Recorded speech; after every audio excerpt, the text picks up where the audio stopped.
Well, good afternoon, everyone. I hate to be the person who's standing between you and your Friday afternoon, Friday evening activities and the weekend activities, especially after a nice lunch. But here I am, and my name is Matthew Haywood. I'll just give you a bit of background because I've got a sort of an unusual background. I come from Melbourne originally, and did a lot of work in investment banking in Melbourne, Sydney, working primarily for a company that was to become UBS Warburg. So I was really working mergers and acquisitions and equity raisings. And then I had an opportunity to go and do a PhD over at Columbia Business School, which was in the early 90s. So while all my buddies in investment banking were cleaning up through the 90s and into 2000, I was doing a PhD over at Columbia Business School. I was going to come back to Australia, but met an American lady, and you can probably fill in the blanks, but I told her that I'd marry her on the condition that she came back to live with me in Australia, and she said, that's absolute garbage, that's a conditional proposal, you know, take a hike. And a few weeks later she called back and said, okay, look, I will marry you, but we'll have to live in the Northern Hemisphere for a while. So I got a job at the London Business School and I was there for about 5 years. And then she said, well, about going back to Australia, that's off. Sorry about that. But this year we're at the University of Queensland for a year to see whether we can make a permanent move back to Brisbane. My base at the moment, but my base has been the last few years Boulder, Colorado, at the University of Colorado. And the work that I've done, and I was, as I was describing to a number of people earlier today, it really tries to combine research, teaching, consulting. You know, you try and pick a spot that practitioners are really interested in, develop a bunch of rigorous research around that, package the insights of the research into practitioner-relevant materials, and then use that to work with people like yourselves and my students. So I've done a lot of work over the years on acquisition pricing, acquisition integration. I was lead advisor with Intel on acquisition integration for 3 years out of the west coast of the US. And most recently, I've returned to a pet topic of mine, which is confidence and how to manage your confidence at work. So today, what we're going to be talking, this afternoon, what I'm going to be talking about is this whole question of hubris. What is hubris and how do you get on top of it? It's very interesting to see how these ideas resonate with Australian businessmen. I was with Michael Chaney again very recently, and Michael told me, reiterated, that the single biggest threat to his business when he was CEO at Wesfarmers, and to the National Australia Bank for that matter, is hubris. Hubris is the single biggest threat. Therefore, we have to have systematic ways of managing hubris. And indeed, he said, even in spite of all the success that we had with Wesfarmers, Bunnings and so forth, we had individuals there who were susceptible to hubris and who cost themselves and the business. So we've got to know what hubris looks like, and we've got to know how to get on top of it once we see it. Absolutely critical. So with that, I wrote a book in 2000, and it came out in 2007, called Ego Check. And was really, this whole interest really started from my days as an investment banker, where I was working at a firm that represented both BHP and Robert Holmes à Court, and we had to make a decision because Brian Loden at BHP didn't like the fact that we were buying shares in BHP for Robert Holmes à Court. They didn't like that at all, and they made us choose.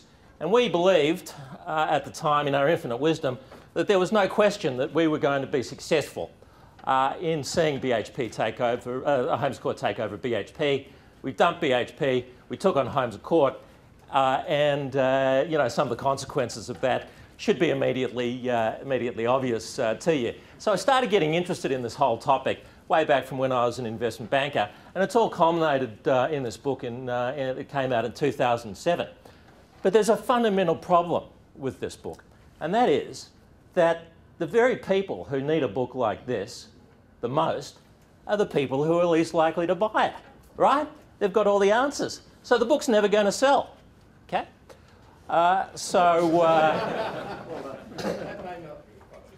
So, you know, this was a dynamic I was aware of from the early days, and so we were able to manage that. Fortunately, I found a publisher I was able to convince to give me a large advance, and the topics proved sufficiently interesting to executives, especially in the United States, that we've been able to get some mileage out of it.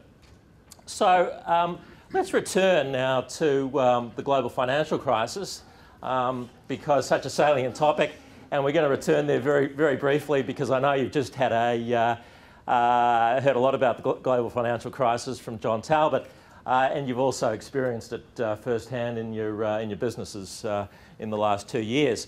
But you know, it's very often said that there are three major causes of the global financial crisis. The first is structural causes, that essentially we're dealing with a house of cards, and the house of cards was supported by collateralized debt obligations against assets like real estate, cars, student loans. As soon as the investment banks and the banks took on those obligations as principal, you took one of those cards down from the bottom of the pack, the whole thing was going to come unstuck, especially in the unscrutinised financial system that was overseen or not overseen by the last president of the United States. So that's one explanation. The second explanation is incompetence, and that is, you know, I mean, I've got Ryan Atkinson there, and you know, I'm happy for Ryan Atkinson to tickle my funny bones, but not with a scalpel, thank you very much. Not with the scalpel, with the vocal cords. And the point of that is that I don't think that's a particularly plausible explanation for the global financial crisis, because there are very, you know, those of you who have worked on Wall Street or have interacted with people who have worked on Wall Street know that there are a lot of very smart people on Wall Street. You know, these are the best and the brightest from places like Harvard Business School, Columbia Business School, I graduated, Wharton and so forth, often make their way to Wall Street. So a lot of very smart people there. And a third possible explanation is psychological. And this is the one that I'm going to focus on today. And it's the whole question of confidence. How to manage your confidence most effectively. We know that we've got to be highly confident to be successful in business. You know, you see an individual who is not confident going into a sales meeting and you just cringe. You see the junior executives not confident about his pitch on a new product development, and you just cringe. You have to be highly confident to be persuasive, to have the conviction that's needed to win over your stakeholders. But there's a very fine line between being highly confident and having that confidence get out of control and surface as hubris. So confidence is the issue that we're going to be looking at. And just so that we can get into this in a bit more depth, and so that you know, I can engage you in this sort of graveyard shift that's straight after lunch in a more lively way, I'd like you to please, everybody please, close your eyes just for a moment. Close your eyes just for a moment. And I'd like you please to raise your hand if you think you're an above average driver relative to others in this room. Raise your hand if you think you're an above average driver relative to others in this room. Okay. Now, I'd like you now to keep your hands up and open the eyes. Okay. Seems like we've got a very modest group here, because about half of the people reckon that, you know, and I'm going to be a bit reticent to get out in the streets of Brisbane now and drive around. Usually, when I run this exercise with MBA students, we find that 70 to 80% of students have their hands up. Usually what happens is we also run an exercise at Harvard Business School where we say, raise your hand if you think you're better looking on average than other people in the room, and we get a pretty similar kind of response.